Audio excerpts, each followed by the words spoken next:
question the wind today. What impact did that have on this fire? Well, they actually made some progress. The winds did test some of the lines, but all the lines are holding. So that is success for today. But again, we have more critical fire weather coming in tomorrow with winds in excess of 45 miles per hour. So they're going to dig in their heels overnight. They're going to improve and hold the containment line that they already have established. And then, we'll hope that everything holds again tomorrow. But again, red flag warnings coming into the area on Sunday. High winds and low relative humidity could produce extreme fire behavior within the perimeter of the fire in some areas. On the north side of the fire today, that's where we had all of the heat and the smoke. Again, it is contained to the interior of the fire, but the smoke that was visible today was along the north side of the fire. Because Tiffany, when you say lines are holding, can folks equal equal containment, or is there a difference? There's a complete difference. So when lines are holding, they have to make sure that there is no heat along the fire's edge, along that containment line, before they can say they have containment. There's black, and they can put it on the map. It's probably let me start that over. Because we have critical fire weather coming in tomorrow, they're really going to be, they're not going to get complacent with things, even though they know they have done excellent work over the last couple of days and those lines have been holding in the wind. We still need to get through tomorrow and make sure those lines continue to hold with the next critical fire weather event before they can make any changes, if any, to containment or add anything to the map. Again, 45 mile per hour winds tomorrow, and winds overnight are expected to increase as well. So night shift has a lot on their plate, but they want to make sure that everything is holding for a few days before they can actually put some containment on the map. I know a big concern was embers that would maybe get taken by the wind and start new fires. Was there any of that crews had to put out, or was everything kind of contained inside the fire zone as has been established already? We did have a little spot fire on the west side today, but crews were quick to contain it and no issues on with that. And I think the number, since we last talked, is now around 18,000 acres. I guess if you could just give us the latest numbers of acreage, Sure. And is that more just the mapping's a little more accurate, or has this fire grown a little bit today? So we're flying the fire a couple times a day. That's why you continue to see the increase in acreage. We had a flight earlier today, 18,617 acres. We'll fly it again tonight. We've been doing a lot of IR flights, which is the infrared flights.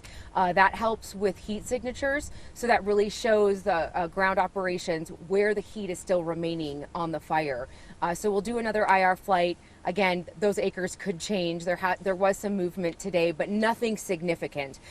Some firing operations over the last couple of days also added to the size of the fire. But 18,617 acres, still 0% contained, with about 700 personnel assigned. Tiffany, when the governor's office institutes a state of emergency for a fire like this, for members of the public who hear that but don't really know what that means and how that aids in your guys' efforts, could you explain how that does help? Well, that's something you're going to have to talk to the governor's office about. This is just, the team that's managing the fire doesn't have anything to do with the declaration that the governor did this morning. It's not necessarily impacting the fire, it's impacting the future of this community. So that's something that you would have to talk to the governor's office about what her declaration means for the White Mountains, for Springerville and Eager. But as far as the team goes, if we need more resources, obviously we have those at our fingertips. We have at least a dozen hotshot crews working. We have probably 3 left in the Southwest. So this is a high priority fire for the Southwest right now.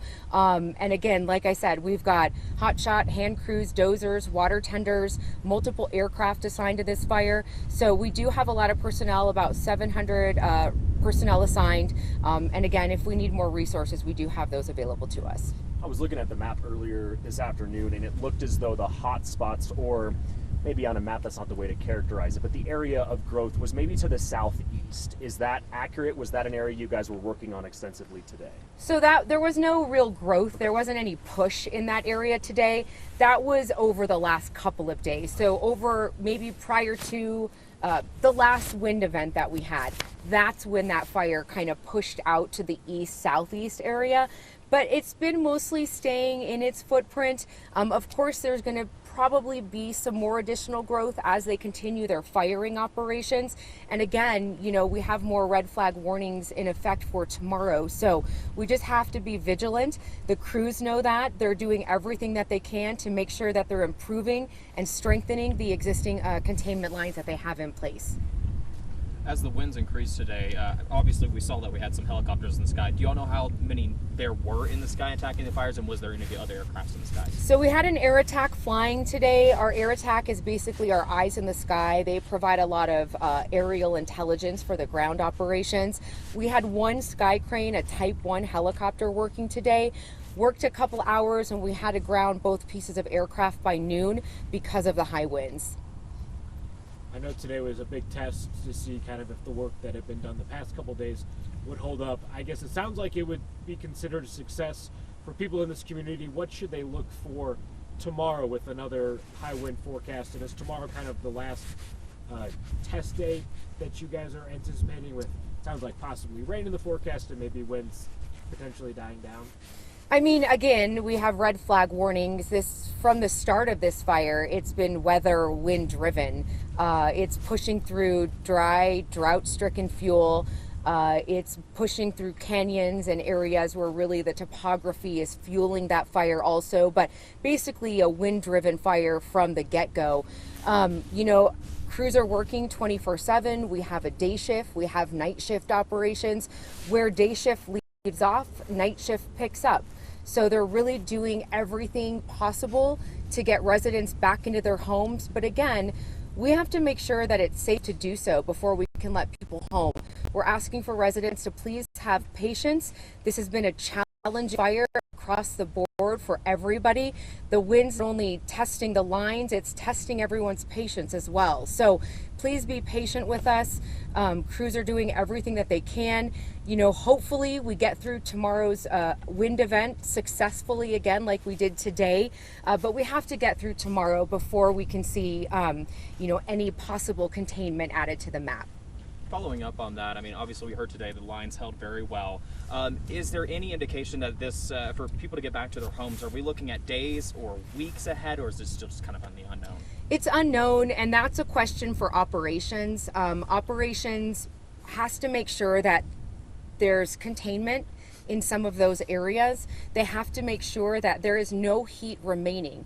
You know, sometimes when there's no smoke, there's no flames, people, you know, they don't understand why they can't go home.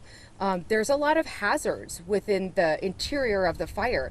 There's still a lot of smoldering. There's still a lot of pockets of unburned fuel in the perimeter of the fire. So operations needs to make sure that there are no hazards so that those residents can safely return. Have any of the firefighters been suffering from the smoke inhalation? I know we spoke to some of the medical people today and they had a firefighter come in. Do you know how many people that are out there on the front lines that have been dealing with this air quality issue? As far as I know, we've had one minor injury, and that could have been the smoke inhalation. But other than that, we haven't had any reports. But I mean, if it's hard for us to breathe, imagine what it's like for them on the fire line. It's worse. It's hotter. You know, it's drier. They need to take more breaks. So we're making sure that they're staying hydrated, they're getting their electrolytes, and they're taking breaks when needed. Can you give us an idea of what these night crews are going to be doing these next 12 hours before we get kind of to talk to you again in the morning, and just kind of what the plan of attack is overnight tonight?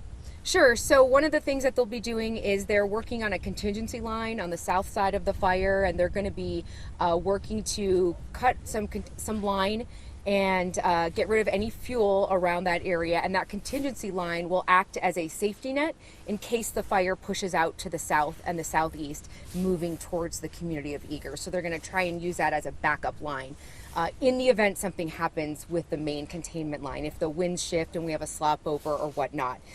They'll be working along the 260, making sure, just watching the firing operations from the night before, just making sure everything is staying in place, monitoring along the 260 on that north flank of the fire. They'll be in Greer again, monitoring in there. There is still some lingering heat, but it's looking really good in that area near Greer, and that's really where the fire started. But a lot of monitoring, patrolling, mopping up along the fire's edge, just making sure there is no remaining heat. Last night you told us that the fire was about a quarter of a mile from that second ridge. Did it approach any closer today? No, it's pretty much staying kind of in its footprint. And again, that's great considering the winds that we had today.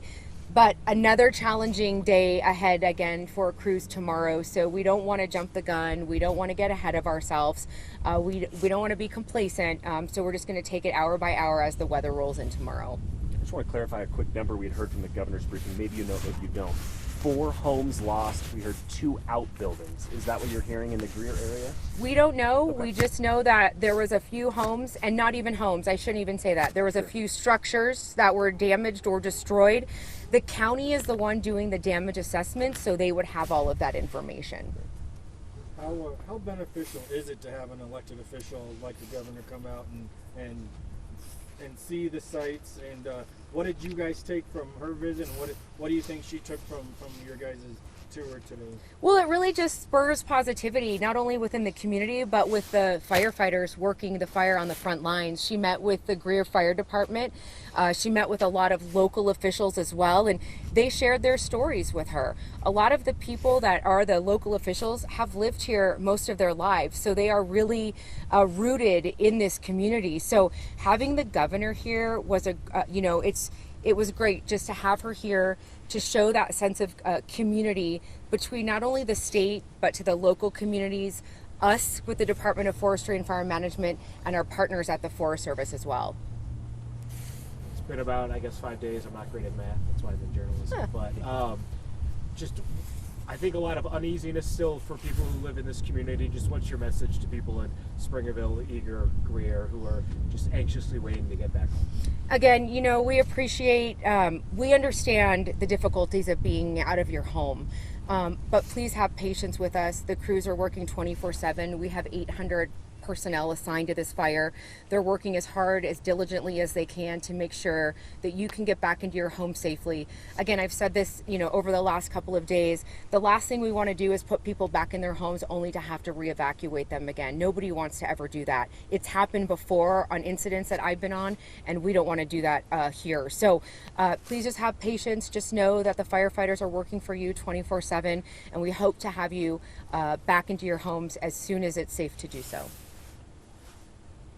8 a.m. tomorrow? Sure. You got it. Thank you so much. You got it. you.